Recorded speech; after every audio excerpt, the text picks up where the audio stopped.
Hello everyone, my name is Khánh Bảo. I'm 10 years old in grade 4 at Kingdom Primary School. You've probably seen the video where I did 23 animals and all their characteristics. Well, that was just part 1. Today I'm going to do part 2.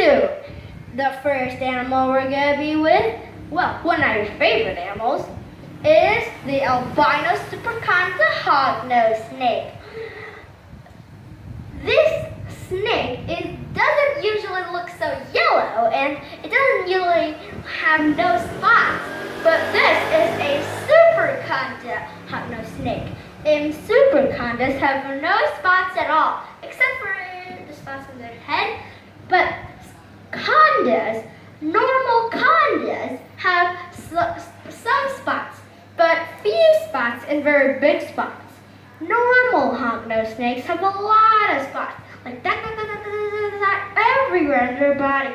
So this is a superconda, which makes it have no spots at all.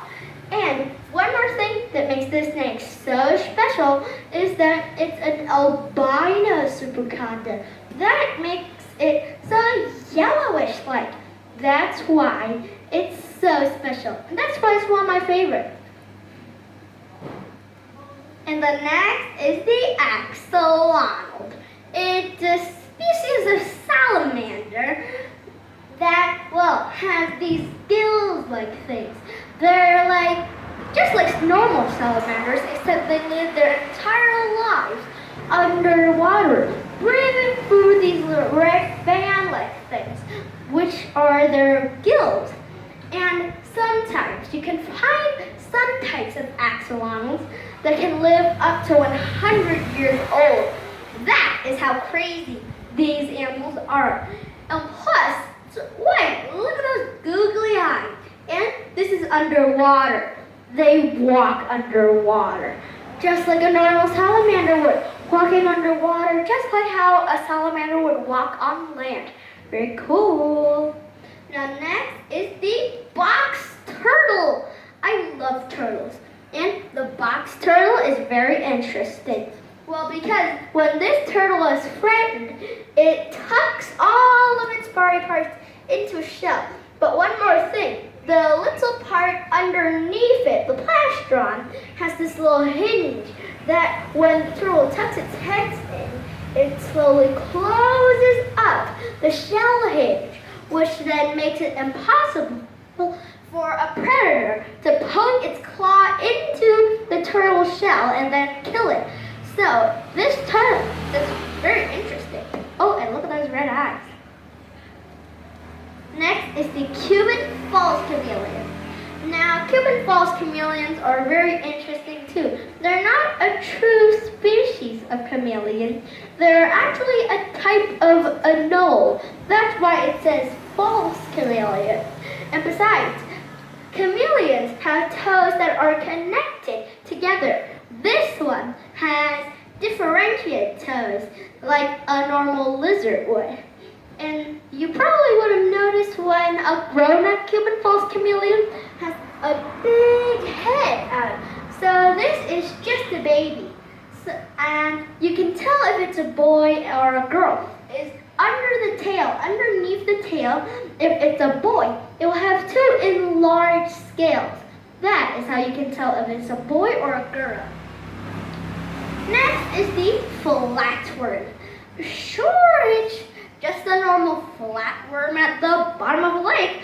This thing has its other name called a planarian, aka planarian. Flatworms, well, have a very interesting ability to regenerate. They're sometimes known as masters of regeneration. Like if you cut off a planarian's head, then the body part will grow a new head, and the head part will grow a new body. And they're the only species in the world that can regenerate a head. And when they finish regenerating, the new planarian will have all the memory of the old planarian. That's creepy. So, if you want to make a whole colony of planarians, you just need to buy one. Then cut into lots of pieces. But don't cut them all into chunks. You need to cut them, well, not like little slivers, but you would still have to leave a blob-like stuff.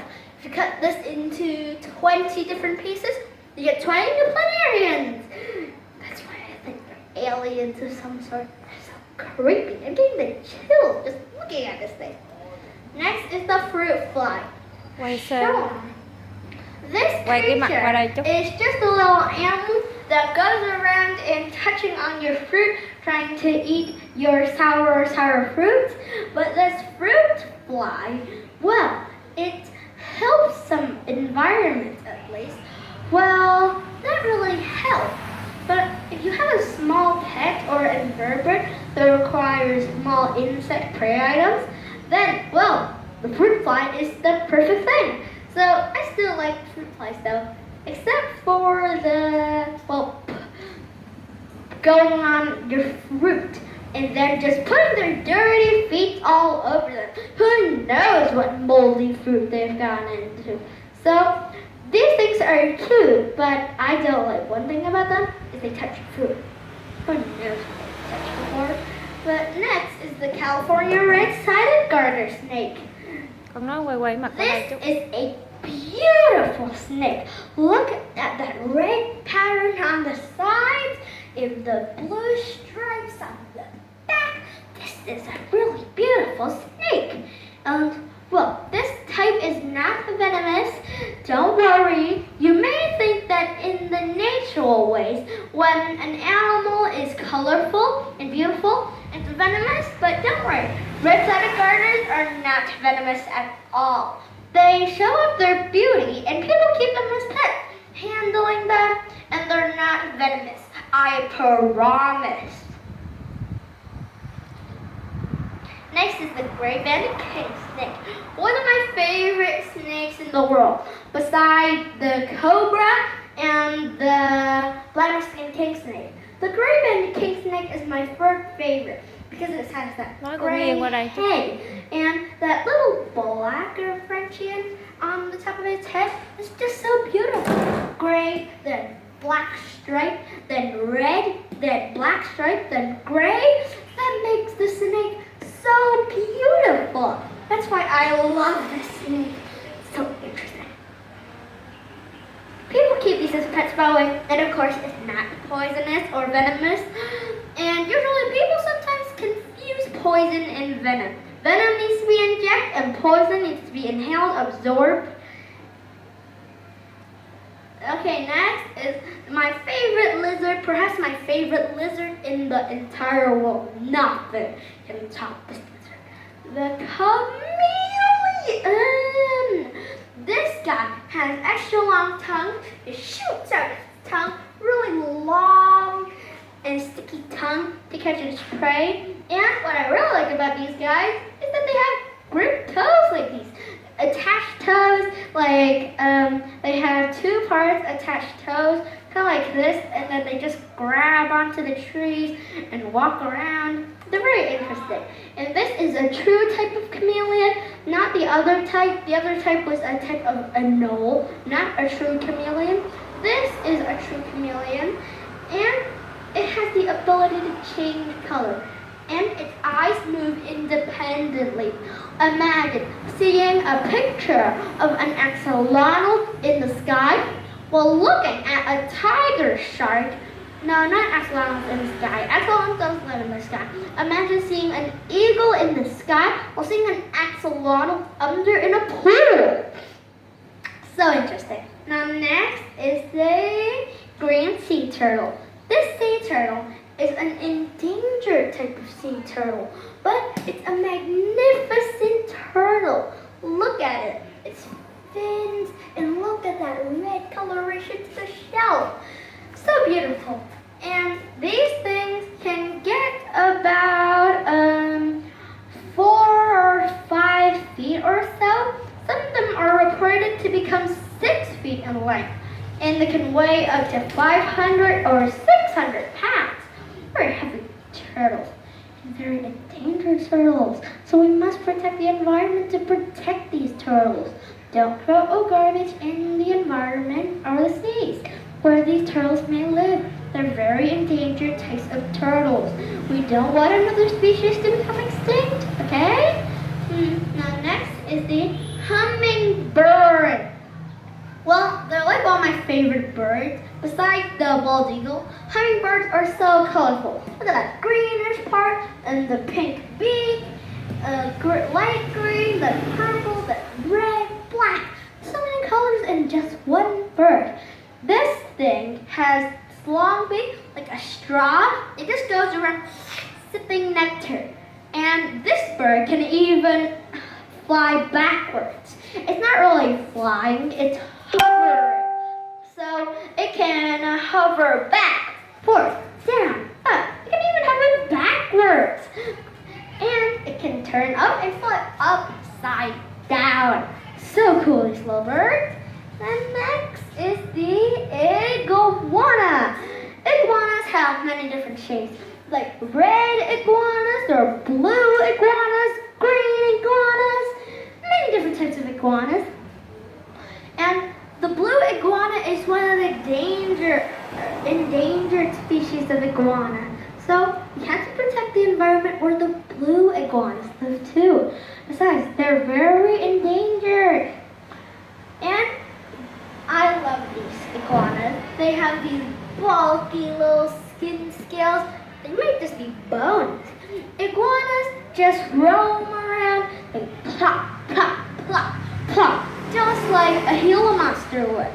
And these iguanas may look like slow and steady animals, but they can run at a very fast pace when they need to. So never bother an iguana. Some iguanas even carry poison. So do not bite an iguana. Just leave it in its natural territory and don't disturb it. It will bite you. Next is the isopod. Isopods are a cousin of the pill bug. Isopods don't curl up in a ball like a pill bug though. Isopods just kind of walk around in the soil, and they help clean off excess feces. They eat the decaying matter. They're detritivores, which means that they eat decaying matter. Like if there is a rotten carrot of some sort, isopods will be there along with some springtails. So they'll just go around yum yum yum yum yum yum yum yum yum on the piece of carrot and just kind of clean up the carrot. Okay, and next is the jumping spider. Oh, look at that little face with four fronting eyes. Look at those. You can tell that this is a male isopod by looking at these pedipalps. Male jumping spiders have bulbous pedipalps that make them look like they're wearing boxing gloves. And they have these longer front legs. And in general, all male jumping spiders have some kind of dancing ritual to mate with female jumping spiders. But more and more jumping spiders are beginning to get popular in the pet games. Next is the leaf insect. Well, you may have heard somebody ask, when is a leaf not a leaf? Well, when it's got a face and 6 legs. Well, that brings a whole new meaning to you are what you eat.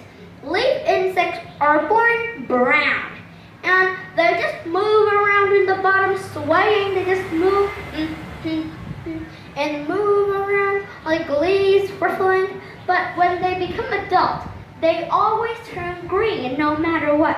And then they all just stay still on the same tree for the rest of their lives. They don't move a muscle. Even when pooping, they still stay still. And when they lay their eggs, they just drop their eggs to the ground. They just look like small seeds of some sort. So this thing is a masterpiece. Next is the leopard tortoise. I love leopard tortoise.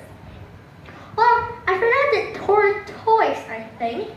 And this is my favorite type of tortoise. And The box turtle is my favorite type of turtle.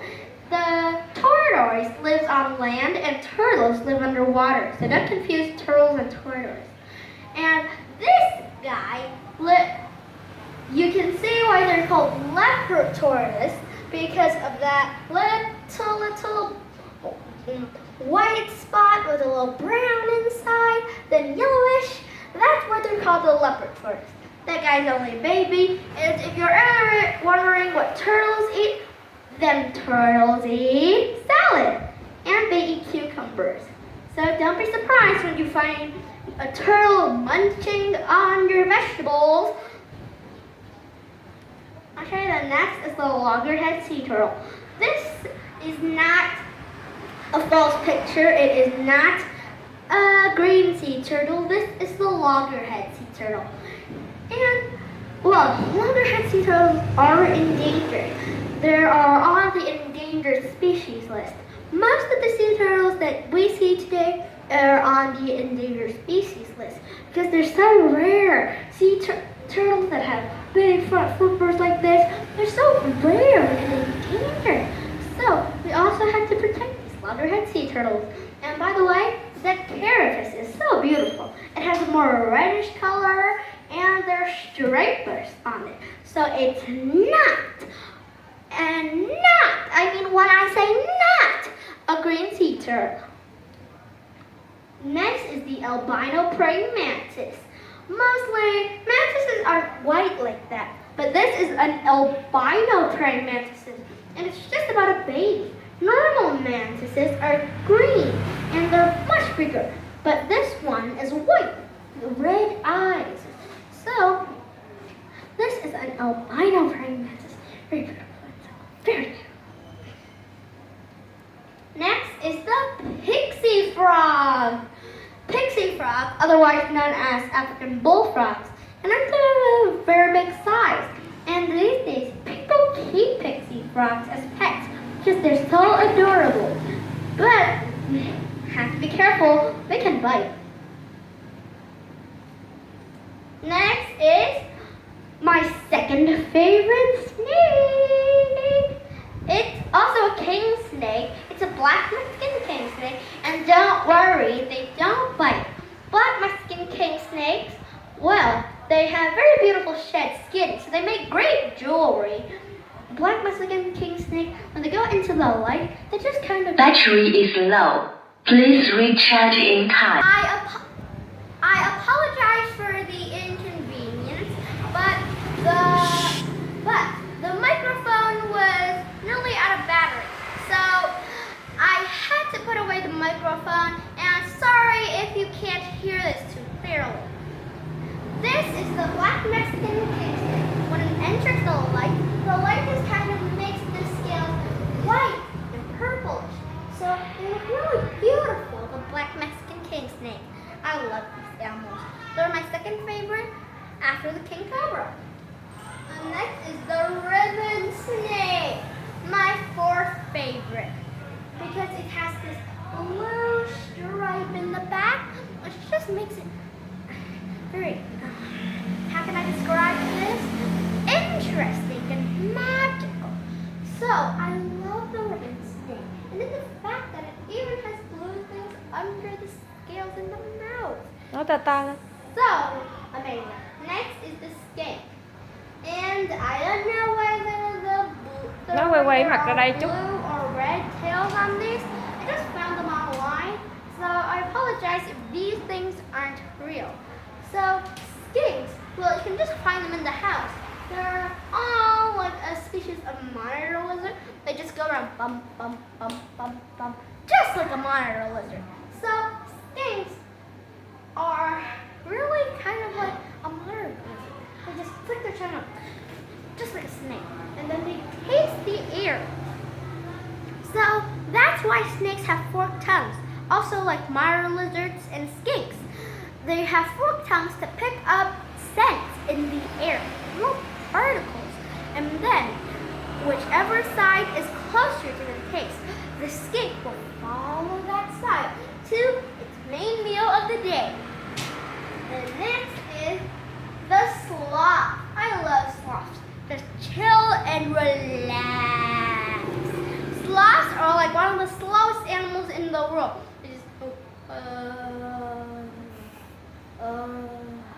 they're much bigger than an ant, but they move so much slower than an ant. So sloths are like lazy bones, but still, I don't blame them. It's Mother Nature's way. If they move really fast, they get tired out quickly from predators. So they just move slowly to conserve all their energy. Oh, and this is a free-tailed sloth, by the way. You can tell because they have 3 long claws. The next is the snake bug. Never ever approach one of these, alright? If you find one, just take it and throw it away immediately in some type of jug. Besides, I found this one in my house once. I thought it was some kind of weird alien creature or something. I took a ruler and squashed it, but then, my house started to stink. They smell really bad, so don't ever touch them. Next is the tadpole of a pixie frog. Like, this is the tadpole of the pixie frog that I showed you last time. It already has long legs. Tadpoles are not like the adults at all. They don't even look like adults.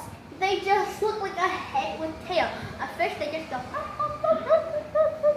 But as they age, tadpoles slowly start to develop legs, back legs, front legs, and slowly reabsorb the tail and becoming an adult frog. But these days, because of pollution, tadpoles have had very, very difficult growing up. Like, they have extra limbs, lack of limbs. The tail, when sometimes pollution, they don't reabsorb the tail, but instead the tail splits into 2. That become 2 more legs in the back, making the frog paralyzed, not being able to move like this. So, don't pollute habitats where frogs live. Besides, if you were paralyzed like this for all of your life, then what do you feel like? Terrible, right? So that's how frogs feel too. So we must protect these cute little tadpoles so we can protect all of frogs. Next is the tiger salamander. Well, you don't usually see salamanders in the sun like that. Besides, salamanders don't like the sun. If they stay in the sun and they slowly start to dry out, then, they'll go dead. They usually live in under wet and moist rock so that they can get cool. And of course, salamander larvae look like axolotls. I'm sorry if you can't hear it clearly because I don't have the microphone and the truck made some noise. So tiger salamander larvae and other salamander larvae look quite like axolotls. And at some point, larvae of a salamander just feels it's too comfortable. It doesn't want to change into its adult form. So it just stays a larvae like that forever for the rest of its life, becoming slowly like an axolotl. Not true axolotl, like an axolotl. So I still like tiger salamanders and all the other salamanders, except salamanders like little gland, this thing behind the eye, this little ball, the thing, like triangle with it. Battery is low. Please recharge in. I'm sorry again. I forgot to turn off the speaker. So I apologize for the inconvenience.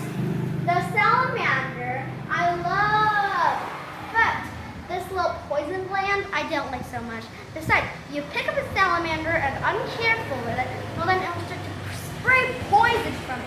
So it can kill you even. So don't ever touch the salamander, just leave it alone. And the lastly is the vinegaroo. And no, this thing is not harmful. It just looks like a scorpion, and this is not a stinger. That is just a small tube for spraying a substance that is also in vinegar. That's where their name is vinegaroon. So, they look like scorpions,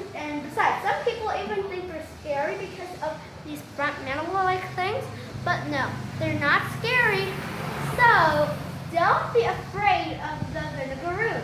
Now, this is the last animal, and thank you for watching.